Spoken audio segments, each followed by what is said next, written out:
Hello friends, welcome to Centum Tutor PGTRB Commerce Unit 19 Income Tax பற்றி பார்த்துட்டு இருக்கோம்.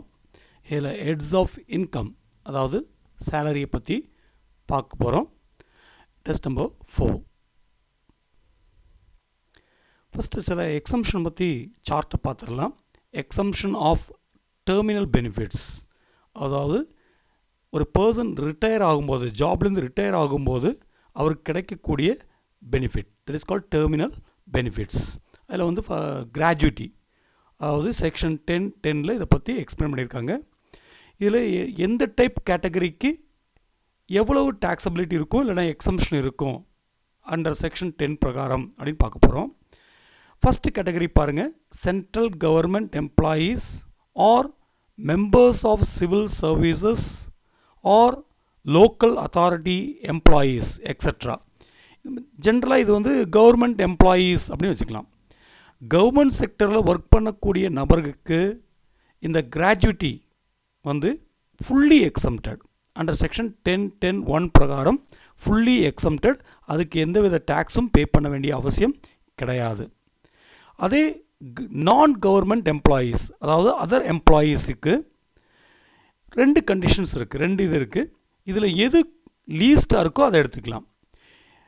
Payment of gratuity act 1972 இருக்குது. Payment of gratuity act 1972 இருக்குது. இதில் அந்த எம்ப்ளாயி கவர் பண்ணியிருந்தால், in case of employees covered by the payment of gratuity act 1972 இதில் cover ஆகியிருந்தால் 3 இருக்குது. அதாவது அவருக்கு ஆக்சுவலாக எவ்வளவு கிராஜுவிட்டி கிடச்சிருக்கு, gratuity actually received 15/26 into last drawn salary into number of completed years or part in excess of 6 months or 20 lakhs. இதில் எது லீஸ்டாக இருக்கோ அது வந்து அவருக்கு எக்ஸம்ஷன், டேக்ஸ் பே பண்ண வேண்டியதில்லை. ஆக்சுவலாக ரிசீவ் பண்ண கிராஜுவிட்டியா, இல்லை அவர் லாஸ்ட்டாக ஏர்ன் பண்ண சேலரியில் ஏர்ன் பண்ண சேலரி, ட்ரான் பண்ண salary into number of completed years, அவர் எவ்வளோ இயர்ஸ் சர்வீஸ் பண்ணியிருக்காரு இன்ட்டு அதில் half of the month 15 days, அப்படி தான் 15 போட்டிருக்காங்க. நம்ம ஏற்கனவே பார்த்துருக்கோம் லாஸ்ட் வீடியோவில். இந்த பர்பஸ்க்கு கிராஜுவிட்டி கால்குலேஷன் பர்பஸுக்கு ஒரு மாதம் அப்படின்றது 26 நாள் தான் எடுப்போம். 15/26, ஒரு மந்த்ன்றது 26 days, அதாவது 15/26. 15ன்றது half of the month divide by 26 days into last drawn salary into number of years of years completed. இதில் 20 lakhs, இது மேக்ஸிமம் சீலிங் வந்து 20 lakhs. இதில் எது குறவோ அது வந்து அவருக்கு எக்ஸம்ஷனாக கிடைக்கும். எப்போன்னு கேட்டிங்கன்னா பேமெண்ட் ஆஃப் கிராஜுவிட்டி ஆக்ட் 1972க்கு அண்டரில் வந்தால் மட்டும். In case of employees not covered by the payment of gratuity act 1972, இந்த ஆக்டில் வராதவங்களுக்கு ஒரு சின்ன வித்தியாசம் தான் இந்த செகண்ட் பாயிண்ட் மட்டும். அதில் 15, அதாவது of of the salary, of of the month divide by 26 days. இங்கே வந்து 1/2 into average salary of last 10 month, கடைசியாக 10 மாதத்தோட, இது வந்து லாஸ்ட் ட்ரான் சேலரி, கடைசியாக அவர் ரிட்டையர் ஆகும்போது எவ்வளவு சேலரி வாங்கியிருந்தார் அதை எடுப்போம். இந்த ஆக்ட் பிரகாரம் வந்தால், இந்த ஆக்டில் வரலன்னா average salary of last 10 months, கடைசியாக 10 மாதம் வாங்கின சேலரியை ஆட் பண்ணி 10ஆல் டிவைட் பண்ணிடுவாங்க. அதான் average salary of last 10 months into number of years completed into of, அதில் பகுதி. இதுதான் எக்ஸம்ஷனாக எடுப்பாங்க. இதில் எது குறவாக இருக்கோ அதை எக்ஸம்ஷனாக எடுத்துருவாங்க. இந்த ரெண்டு கண்டிஷன், அதாவது கவர்மெண்ட் எம்ப்ளாயியாக இருந்தால் no problem, fully exempted under section 10(10)(1). அதே டைமில் மற்ற எம்ப்ளாயீஸாக இருந்தால், அதாவது நான் கவர்மெண்ட் எம்ப்ளாயீஸாக இருந்தால் அவர் வந்து ரெண்டு விஷயம் பார்க்கணும். பேமெண்ட் ஆஃப் கிராஜுவிட்டி ஆக்ட் 1972க்குள்ளார வராரா, இல்லை பேமெண்ட் ஆஃப் கிராஜுவிட்டி ஆக்ட் 1972க்கு அண்டரில் வராமல் இருக்காரான்னு பார்க்கணும். வந்தால் ஒரு கண்டிஷன், வரலைன்னா இன்னொரு கண்டிஷன். அதுலேயும் 3 இருக்குது. இதில் 3ல் எது குறவோ அதுதான் அவருக்கு எக்ஸம்ஷனாக கிடைக்கும். அதில் செகண்ட் பாயிண்ட் மட்டும்தான் வித்தியாசமாக இருக்கும். ஆக்டுக்கு அண்டரில் வந்தால் 15/26 into last drawn salary into number of completed years. அதே டைமில் ஆக்டில் அண்டரில் வரலன்னா 1/2 into average salary of last 10 months into number of years, number of completed years அப்படின்னு எடுக்கணும். பென்ஷன் 1010A, அதாவது அவருடைய பாஸ் சர்வீஸ், அவர் ரிட்டையர் ஆனதுக்கு அப்புறம் அவருடைய பாஸ் சர்வீஸ்க்காக, ஏற்கனவே பண்ண சர்வீஸ்க்காக பீரியாடிக்கலாக அவருக்கு கொடுக்கக்கூடிய amount, periodical means every month year கொடுக்கக்கூடிய அமௌண்ட் தான் பென்ஷன். இந்த பென்ஷன் வந்து 1010A அண்டரில் வருது. இதில் பாருங்கள், அன்கம்யூட்டட் பென்ஷன், அன்கம்யூட்டட் பென்ஷன், கம்யூட்டட் பென்ஷன் அப்படின்னு 2 இருக்குது. இது என்னன்னு புரிஞ்சுக்கலாம். அதாவது ஒரு ஆள் பென்ஷன் வாங்கும்போது, ரிட்டையர் ஆகும்போது பென்ஷன் வந்து மந்த்லி பென்ஷன் கேதர் பண்ணிக்கலாம். அவருக்கு வந்து பென்ஷன் மந்த்லி கொடுத்துருவாங்க. அவருக்கு ஒரு சின்ன ஒரு ஆப்ஷன் இருக்குது. அவருக்கு மந்த்லி கிடைக்க வேண்டிய பென்ஷனை என்ன பண்ணிக்கலாம்னா மொத்தமாக முன்னாலேயே வாங்கிக்கலாம். ஒரு குறிப்பிட்ட தொகை மட்டும் முன்னாலேயே அட்வான்ஸாக லம்சமாக வாங்கிக்கலாம், ஒரு பெருந்தொகையாக வாங்கிக்கலாம். அதுக்கப்புறம் அவருடைய பென்ஷன்லேருந்து அந்த தொகையை பிடிச்சிக்குவாங்க, வித் இன்ட்ரெஸ்ட்டோடு பிடிச்சிக்குவாங்க. அப்படி பென்ஷன் மந்த்லி வாங்குறதுக்கு பதிலாக ஒரு குறிப்பிட்ட தொகையை லம்சம்மாக வாங்குறதுக்கு பேர் தான் கம்யூட்டட் பென்ஷன் அப்படின்வாங்க. ஒரு குறிப்பிட்ட பென்ஷன் லம்சம்மாக ஸ்டார்டிங்கில் வாங்கிடுவாங்க. இல்லை அன்கம்யூட்டட் பென்ஷனை மந்த்லி மட்டும் மொத்தமாக வாங்காமல் மாதம் வாங்குறதா அன்கம்யூட்டட் பென்ஷன். அந்த அன்கம்யூட்டட் பென்ஷனாக இருந்தால், மந்த்லி வாங்கக்கூடிய பென்ஷனாக இருந்தால், கவர்மெண்ட் எம்ப்ளாயியாக இருந்தாலும் நான் கவர்மெண்ட் எம்ப்ளாயியாக இருந்தாலும் ஃபுல்லி டேக்ஸபிள், அது முழு தொகைக்கும் அவர் டேக்ஸ் பே பண்ணணும். அதே டைமில் கம்யூட்டட் பென்ஷனாக இருந்தால் மந்த்லி வாங்காமல் மொத்தமாக ஒரு குறிப்பிட்ட தொகையை வாங்கி அதை மாதம் மொத்த தொகையும் கொடுக்க மாட்டாங்க, ஒரு குறிப்பிட்ட பர்சன்டேஜ், குறிப்பிட்ட சதவீதம் மட்டும்தான் மொத்தமாக கொடுப்பாங்க, மீதி மாதம் தான் கொடுப்பாங்க. அந்த மொத்தமாக வாங்கக்கூடிய அந்த கம்யூட்டட் பென்ஷனுக்கு government local authority or corporation எம்ப்ளாயியாக இருந்தால் fully exempt under section 1010A(1) பிரகாரம் ஃபுல்லாக டேக்ஸ் கிடையாது. இதே அதர் எம்ப்ளாயீஸாக இருந்தால், நான் கவர்மெண்ட் எம்ப்ளாயீஸாக இருந்தால், அவர் வந்து if the employee is in receipt of gratuity, அவர் அதுலேயும் பார்க்கணும். அவர் வந்து மற்ற நான் கவர்மெண்ட் எம்ப்ளாயாக இருந்து கிராஜுவிட்டி வாங்கக்கூடியவராக இருந்தால் 1/3 of commuted pension receive divided by commutation percentage into 100, இதுதான் அவர் வந்து எக்ஸம்ட் கிடைக்கும். இதே அவருக்கு வந்து கிராஜுவிட்டி வாங்காத ஆளாக இருந்தால் 1/2 into commuted pension receive divided by commutation percentage into 100 இருக்கும். இதுதான் இவருக்கு எக்ஸம்ஷன் கிடைக்கும். நல்லா கவனிச்சுக்கோங்க. அன்கம்யூட்டட் பென்ஷனாக இருந்தால் டேக்ஸே கிடையாது, ஃபுல்லி அது கவர்மெண்ட் எம்ப்ளாயியாக இருந்தாலும் நான் கவர்மெண்ட் எம்ப்ளாயியாக இருந்தாலும் ஃபுல்லி எக்ஸம்டட், நான் கம்யூட்டட், அதாவது மந்த்லி மட்டும் வாங்கக்கூடியதாக இருந்தால். அதே கம்யூட்டட் பென்ஷனாக இருந்தால் மொத்தமாக ஒரு குறிப்பிட்ட சதவீத பென்ஷனை வந்து முன்னாலேயே மொத்தமாக வாங்கிடுவாங்க, லம்சமாக வாங்குறதா இருந்தால், கவர்மெண்ட் எம்ப்ளாயியாக இருந்தால் அவருக்கு வந்து fully exempted under section 1010A(1) பிரகாரம். இதே நான் கவர்மெண்ட் எம்ப்ளாயியாக இருந்தால் அவர் 2 விஷயம் கவனிக்கணும். அவர் கிராஜுவிட்டி வாங்குறாரா அப்படின்னா, கிராஜுவிட்டி வாங்கக்கூடிய நபராக இருந்தால் 1/3 of commuted pension receive divided by commutation percentage into 100, அவ்வளோ அந்த அளவுக்கு எக்ஸம்ஷன் கிடைக்கும். அதே டைமில் இந்த கிராஜுவிட்டி வாங்காத நபராக இருந்தால் 1/2 ஆஃப் தி பகுதி அமௌண்ட் மட்டும் 1/2 of commuted pension receive divided by commutation percentage into 100 கிடைக்கும். இதுதான் pension 1010A.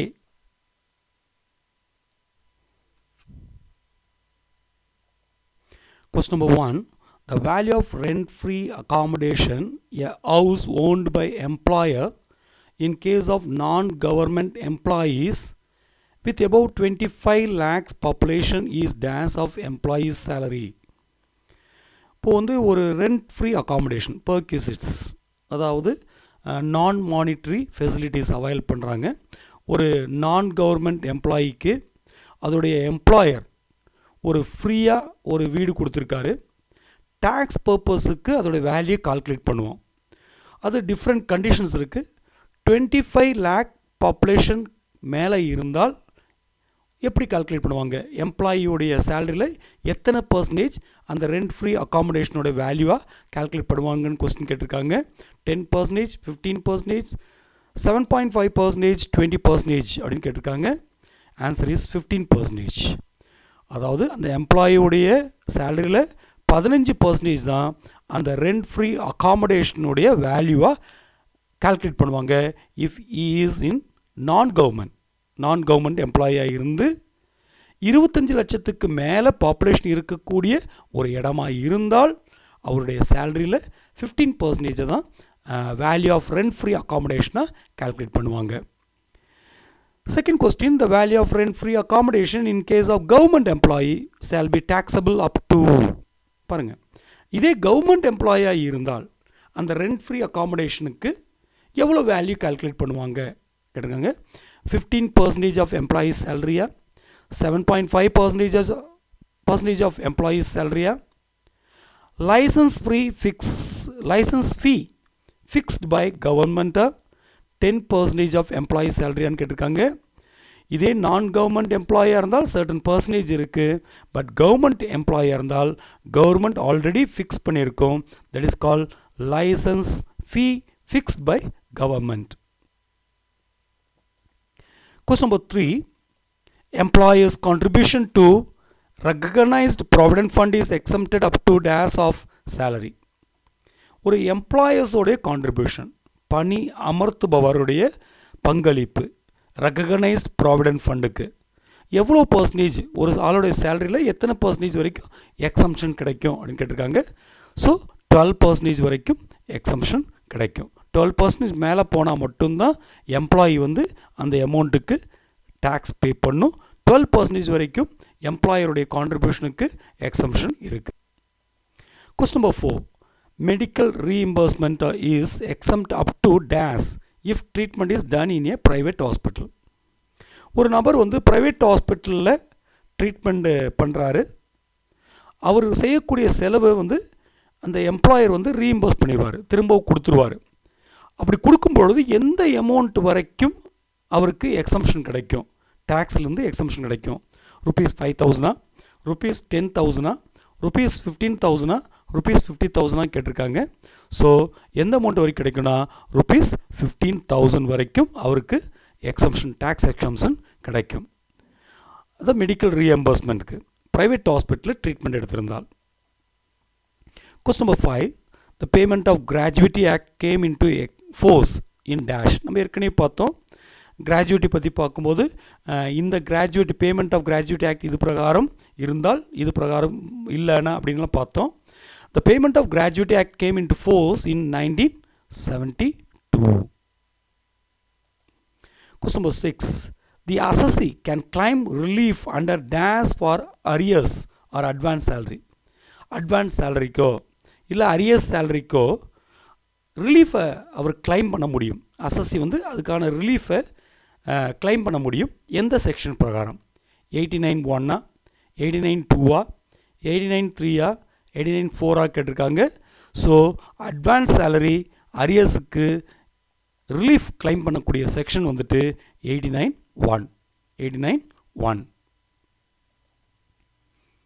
Question number 7, which of the following is exempted அப்படின்னு கேட்டிருக்காங்க. இதில் எது எக்ஸம்ஷன், டேக்ஸ் பே பண்ணுறதுலேருந்து எது விலக்களிக்கப்பட்டது? CCA, city compensatory allowance, DA, dearness allowance, foreign allowance, medical allowance. நம்ம ஏற்கனவே பார்த்துட்டு இது எல்லாமே பார்த்தோம். சிட்டி காம்பன்சேட்டரி அலவன்ஸுக்கு it is payable, tax pay பண்ணி ஆகணும். டியர்னஸ் அலவன்ஸுக்கும் டேக்ஸ் பே பண்ணி ஆகணும். மெடிக்கல் அலவன்ஸுக்கும் டேக்ஸ் பே பண்ணணும். பார்ட்லியாவோ ஃபுல்லாவோ டேக்ஸ் பே பண்ணி ஆகணும். ஆனால் ஃபாரின் அலவன்ஸுக்கு மட்டும்தான் ஃபுல்லி எக்ஸம்டட், டேக்ஸ் பே பண்ண வேண்டிய அவசியம் கிடையாது. Foreign allowance. Question number 8, deduction from gross total income is allowed under section 80C up to lower of the qualifying amount or a maximum of dash 50,000, 80,000, 1,50,000, 2 lakh. 80C நம்ம பார்த்தோம். Cross total இன்கமில் இந்த 80C பிரகாரம் எவ்வளோ amount வரைக்கும் நம்ம detect பண்ணிக்கலாம். Tax பே பண்ண வேண்டிய அவசியம் கிடையாது. க்ரோஸ் டோட்டல் இன்கம்லேருந்து மைனஸ் பண்ணிக்கலாம் பிஃபோர் கால்குலேட்டிங் டேக்ஸ். 80C அப்படின்றது சேவிங்ஸை என்கரேஜ் பண்ணுறதுக்காக கொடுக்கப்பட்ட ஒரு எக்ஸம்ஷன், ஒரு டிடக்ஷன். இதில் தான் ப்ராவிடென்ட் ஃபண்டில் அமௌண்ட்டு, ஃபிக்ஸட் டெபாசிட்னா 5 years எபோவ் இருக்கக்கூடிய fixed deposit amount, NSC national savings certificate post ஆஃபீஸோடைய அமௌண்ட்டு, சில்ட்ரன்ஸுடைய tuition fees, life insurance amount, PLI postal life insurance, இதெல்லாம் இந்த 80Cயில் டிடக்ட் பண்ணக்கூடிய அமௌண்ட். அதே மாதிரி இப்போ இருக்கக்கூடிய கான்ட்ரிபியூட்டிவ் பென்ஷன் ஸ்கீம்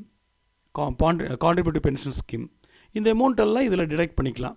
ஆனால் மேக்ஸிமம் 1,50,000 வரைக்கும் தான் மைனஸ் பண்ண முடியும்.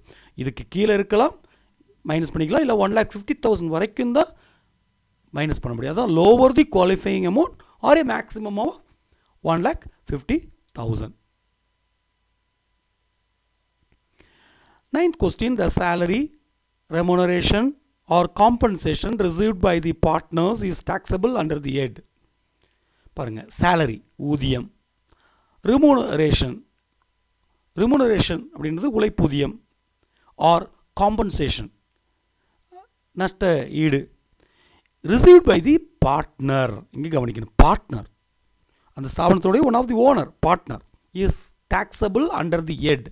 Income from other sources, income from business, salary none. அப்போது ஒரு பார்ட்னருக்கு கிடைக்கக்கூடிய சேலரி இல்லைன்னா ரெமுனரேஷன் இல்லை காம்பன்சேஷனை எந்த ஹெட்டிங்கில் நம்ம எடுப்போம்? டேக்ஸபிளுக்கு எடுப்போம். இன்கம் ஃப்ரம் அதர் சோர்ஸஸா, இன்கம் ஃப்ரம் பிஸ்னஸா, இல்லை இன்கம் ஃப்ரம் சேலரி, இல்லை நன்னான்னு கேட்டிருக்காங்க. So partner is one of the owner. அதனால் இதை நம்ம இன்கம் ஃப்ரம் பிஸ்னஸ் அப்படின்ற ஹெட்டிங்கில் தான் எடுப்போம். Question number 10. The death cum retirement gratuity received by the government employee or employee of local authority is dash. Death cum retirement gratuity, டெத்தோ இல்லை retirement கிராஜுவிட்டியோ receive பண்ணும்போது ஒரு government employee இல்லை லோக்கல் அத்தாரிட்டியில் ஒர்க் பண்ணக்கூடிய ஒரு employee receive பண்ணால் அதுக்கு partially எக்ஸம்டடா இல்லை fully எக்ஸம்டடா இல்லை ஃபுல்லி டேக்ஸபிளா நன்னான்னு கேட்டிருக்காங்க. ஒரு கிராஜுவிட்டி கவர்மெண்ட் எம்ப்ளாயி ரிசீவ் பண்ணியிருந்தா fully exempted. Question number 11. Under section 15 of Income Tax Act, the salary due in previous years and even if it is not received is dash.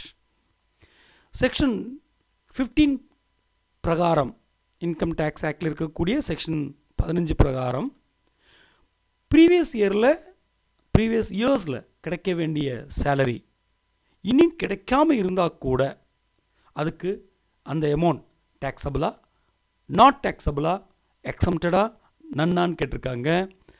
கிடைக்காமல் இருந்தாலும் previous இயரில் அந்த salary டியூவாக இருந்தாலும் அது receive பண்ணாமல் இருந்தாலும் section 15 of income tax act பிரகாரம் it is taxable. Question number 12. Free food provided to employees is exempted up to dash per meal. சில எம்ப்ளாயீஸ் அவங்களுடைய ஒர்க்கிங் பிளேஸில் ஃப்ரீயாக ஃபுட் ப்ரொவைட் பண்ணுவாங்க. அது extra facility provided to the employee by the employer. Employer தன்னுடைய எம்ப்ளாயிக்கு ஒரு facility provide பண்ணுறாரு, ஃப்ரீ ஃபுட்டு. பட் டேக்ஸ் பர்பஸுக்கு அது டேக்ஸபிளாக எடுப்பாங்க. ஆனால் ஒரு குறிப்பிட்ட அமௌண்ட் வரைக்கும் டேக்ஸ் கிடையாது.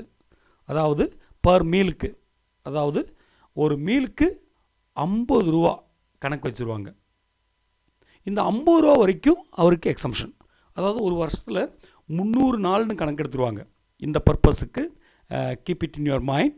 இந்த ஃப்ரீ ஃபுட் பர்பஸுக்கு ஒரு வருஷத்தில் 300 நாள் கணக்கு எடுத்துருவாங்க. 300 நாளைக்கு 50 ரூபா வச்சு 15,000 ருபீஸ் வரைக்கும் எக்ஸம்ஷன் அவருக்கு இந்த ஃப்ரீ ஃபுட்டுக்கு. இந்த 15,000க்கு மேலே அந்த ஃப்ரீ ஃபுட்டோட வேல்யூ இருந்துச்சுன்னா அவர் டேக்ஸ் பே பண்ணணும், அதுக்கும் டேக்ஸ் பே பண்ணணும். அது 50 rupees per மீலுக்கு our exemption.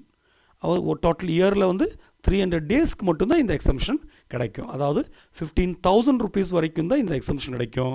above that it is taxable. Question number 13, cash gift is always taxable irrespective of value.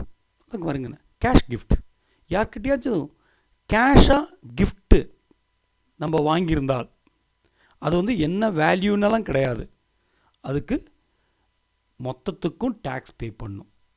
அதில் எந்த வேல்யூ கிடையாது, இத்தனை வேல்யூக்கு எக்ஸம்ஷன்லாம் கிடையாது. 100 rupees வாங்கினாலும் டேக்ஸ் பே பண்ணும், 50 rupees வாங்கினாலும் டேக்ஸ் பே பண்ணும், 50,000 rupees வாங்கியிருந்தாலும் அந்த கேஷ் கிஃப்ட்டுக்கு பே பண்ணும்.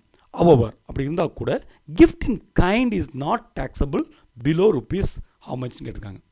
கைண்டாக பிரதிபலனாக ஒரு கிஃப்ட்டு நமக்கு கிடச்சிருந்தால் எத்தனை ரூபா வரைக்கும், எத்தனை ரூபாய்க்கு கீழே அதுக்கு டேக்ஸ் கிடையாது.